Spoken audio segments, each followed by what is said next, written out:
IKE TSUBASA!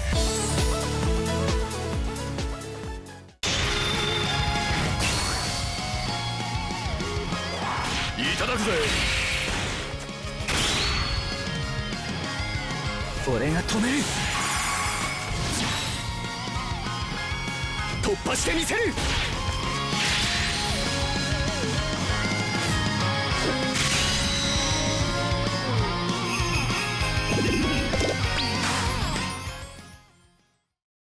Hello and welcome to IKE TSUBASA! Here is Weiss with today's analysis on the Christmas banner plus... What? A legendary Genzo? Lilliana Gaza, Dependable team boss, is an agility type Italian defender, and with him, a full defensive backline is now even possible. Gozza comes in with a few value hidden abilities, especially for those running European teams. Let's take a closer look. Stat handicap resistance is considered valuable as it gives you a 5% debuff reduction for European players on your team. Special skill blocks, one special skill shot, is also very useful. This time it seems they indicated that it doesn't apply to flying shots. He has also a stat down 5% debuff to all European players, is yet a very valuable hidden ability that will surely make the European team suffer. The last hidden is attack at the scene of the fire, which provides up to 15% skill force increase. Is usually not that attractive and is not often that you will ever get a full 15% bonus, as your stamina is required to fall on below 200 for that to happen. However, it's different in the case of Gozza, as we will further discuss that in the next slide. He comes in with the super solidarity for agility European players. There's actually nothing too much to discuss about that. His passive, A Tenacity, enables him to execute any skill as long as he has 1 stamina, which works really well with his passive, so it's possible to get the full 15 bonus percent easily. Both his S Dynamic Tackle and Intercept are capped at 440 momentum. These skills are not that good, but they're good enough. He has an A high power block, which is insufficient to blocking anything nowadays, considering that most forwards are beasts. He also has a strong pass A. Gozza's stats are looking good with his tackle at 8.5k, block at 7k, and the rest of his notable stats at 6k range. It is weird that he is given a higher block than intercept. As for his parameters, he seems like a decent defender with his tackle at 11.6k, block at 10k, and intercept at 9.3k. His S tackle can hit a total force of 51k without his hidden abilities, which is decent but not that great. After applying his hidden abilities, he can hit a total force of 58k, which may be enough to bully. However, this depends on the flow of the game, and the chances of this happening aren't too high, considering that to activate his attack of the Cid Fire, you need lower stamina, which means that you're probably gonna use him at the end of the game at full potential. As for his skill build, there's no section for it due to the lack of skill support. As for his limit break, we recommend a 25 tackle, intercept, speed, and technique. This build enhances his tackle, intercept, and mobility. We feel that this is the only viable build, as for now he does not have access to a decent block. Final thoughts. Lilliana Gaza, Dependable team boss, is going to be useful for those looking for a debuff reduction or completing the Super Solidarity team. He is destined to be played as a side defender due to his inability to block and deal with flying shots. Overall, we do feel that Gozza is a high valued mascot for European teams, just based on his hidden abilities alone. Defensively, he will not be able to contribute as much as compared to other European meta defenders. Elle Cid Pierre, Graceful French Playmaker, is a skill-type French attacking midfielder whose role is to cheer on his teammates and give Napoleon the boost that he needs to score. Now, starting with his hidden abilities, he has a stat down 5% debuff against Japanese players. It's a very high value hidden ability as the meta is flooded by Japanese teams, useful when your opponent doesn't have a debuff reduction or stacking debuffs against low debuff reduction teams. Get ready, green Japanese, you're in for a treat. Full body stand at 10% isn't that significant but may prove to be useful for Pierre as he has access to a variety of good S skills. Napoleon's 2% is great for those running Napoleon. Pierre is the 5th player given by the Super Solidarity team skill for skilled European players.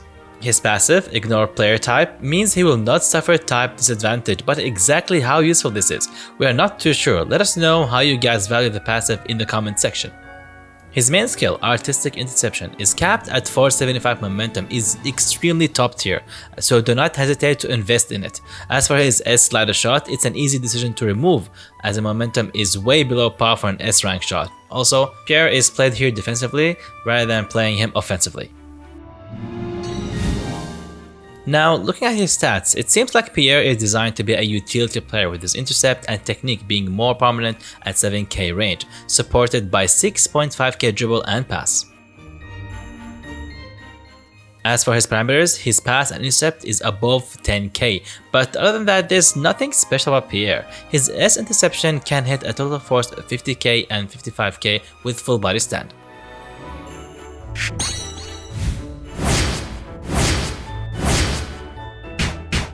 For his skill build, we recommend replacing the S slider shot with an A slider pass from his Dream Fit counterpart, and any S pass depending on your access.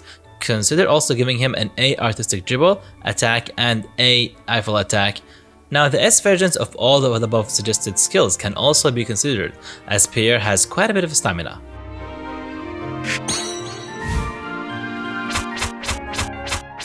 As for his first limit break, we recommend a 16 dribble, tackle, and technique, 17 pass, intercept, and speed. This is the regular utility build, spreading out these points, making Pierre a balanced player. For his second limit break, we recommend a 25 pass, intercept, speed, and technique. This build is leaning more into the technique branch and further improves pass, intercept, and mobility. Final thoughts. Elle Cid Pierre, graceful French playmaker, is not really a playmaker by current meta standards. Instead, Pierre is an excellent ball winner with his high momentum interception supported by ample stats. Offensively, he is inferior compared to the large pool of elite European attacking midfielders. With that said, he is desirable for those trying to complete Super Solidarity team skill or looking to stack up debuff against Japanese teams and buff for Napoleon.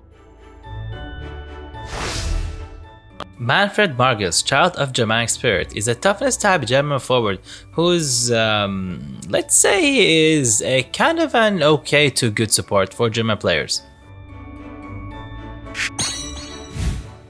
Now, let's see his hidden abilities. He seems like a template copy of Pierre, with some differences. His stat down 5% against Latin America players is not relevant as Pierre's, as you're most likely to meet Japanese players rather than Latin American teams. His full body stand 10% has less value as well due to his mediocre utility skill support, but stats up 2% buff for Schneider is actually pretty nice to have. His team skill is Super Solidarity for toughness European players. Do note that Kalt's Matchup Tactical Expert is the only one in the regular pool that comes in with this team skill. The rest are all from limited banners.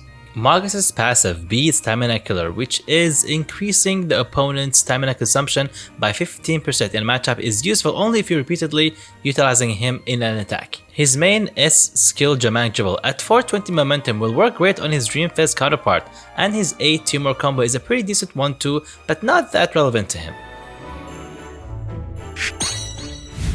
Now, his stats looks rather disappointing with his dribble at 7.6k and his shot, pass, and speed at the 6k range. It seems like Margus is designed to be a supportive forward with dribble as his main avenue to win matchups. His parameters aren't interesting at all, with his dribble being most prominent at almost 11k. His total force for his dribble is at 46k and 50k with full body stat included. As for his skill build, I really do not know where to start, to be honest, so I'm leaving it to you guys to suggest it in the comment section below.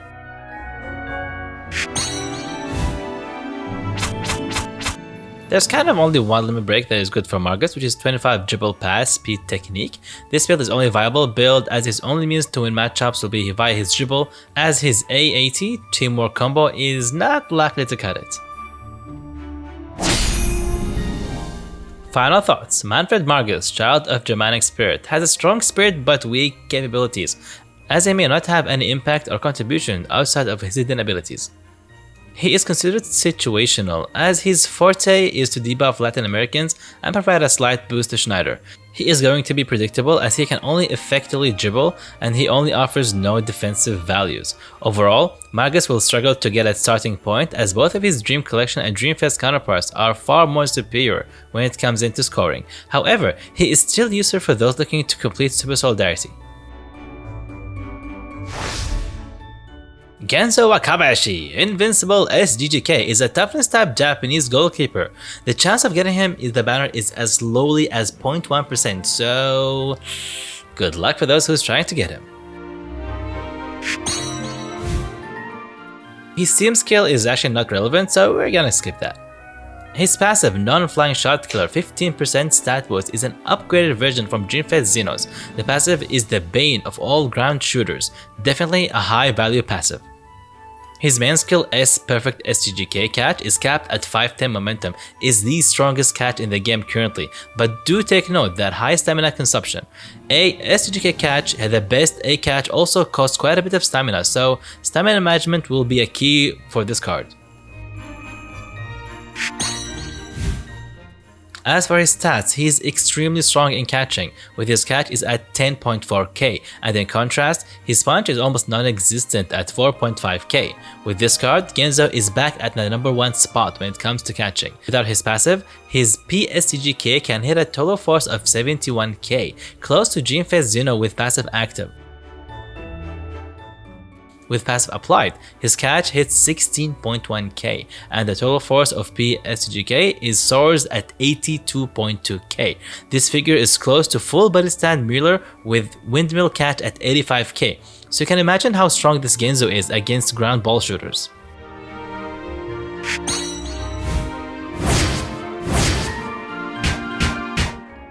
As for his skill build, we recommend giving him an A 100 catch and a C super catch. We do feel that jumping SGGK catch can be one option and is more efficient when it comes to stamina consumption, but not a must.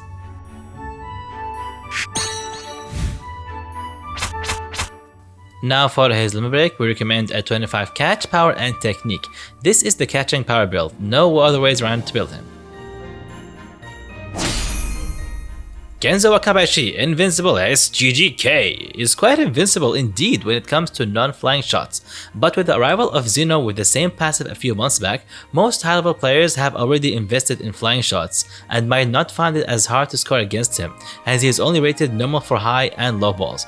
That said, his numbers without passive is not weak by any standards and it'll take some effort to beat him. With his passive, not team or archetype restricted, he is most definitely a boost for anyone who is lucky enough to get him. Thank you guys for listening. I hope you guys had a good time and actually knew what kind of players are these. Now for some rambling. Now this banner is kind of a weird banner because as you can see, all of the players are not actually strong per se, but their hidden abilities actually make them worth it. I mean, I could, for example, put in Pierre just to buff in Napoleon. That's if you're actually heavily dependent on Napoleon. I wouldn't mind putting Pierre in there. Same as with Margus. I think Margus is actually pretty okay. Actually, personally, I think he's pretty good because you can play him as a support forward with Gote and also with Schneider in the middle. So you can have a 3 forward in the team, and Margus is gonna buff Schneider a lot, as well as he can stamina kill all the defenders, as well as the goalkeeper if needed.